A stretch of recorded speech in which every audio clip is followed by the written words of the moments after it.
Hi guys, today we're going to talk about constructing congruent segments.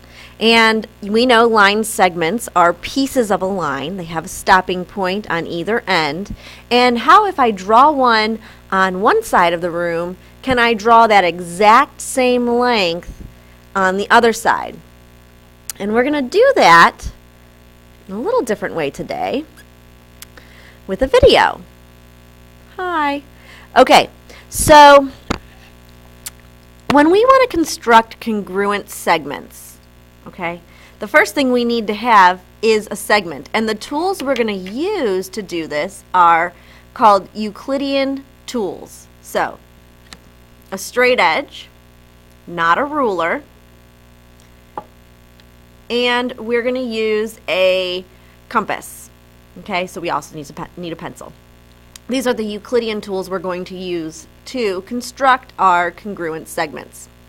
So, first thing I need to have is a segment to create one that's the same length. So I do that by drawing a line segment. And you will notice in this line segment it has two stopping points. Here will be point A, and I will call this one point B. I'm done with my straight edge. Next, I need my compass. Now, to create a congruent segment, I need to have another point somewhere out in space. Let's call this point C. Using my compass, I am going to put the point at one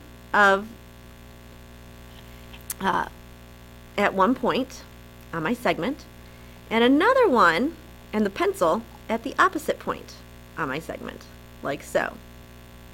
And I'm just going to draw a little tiny arc.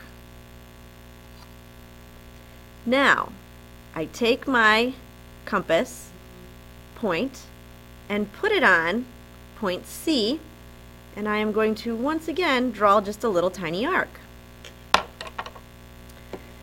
Now I come back to my straight edge and I connect point C to my arc,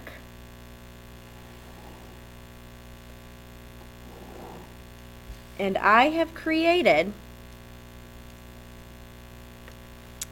a congruent segment because I have not adjusted my compass. I can test it.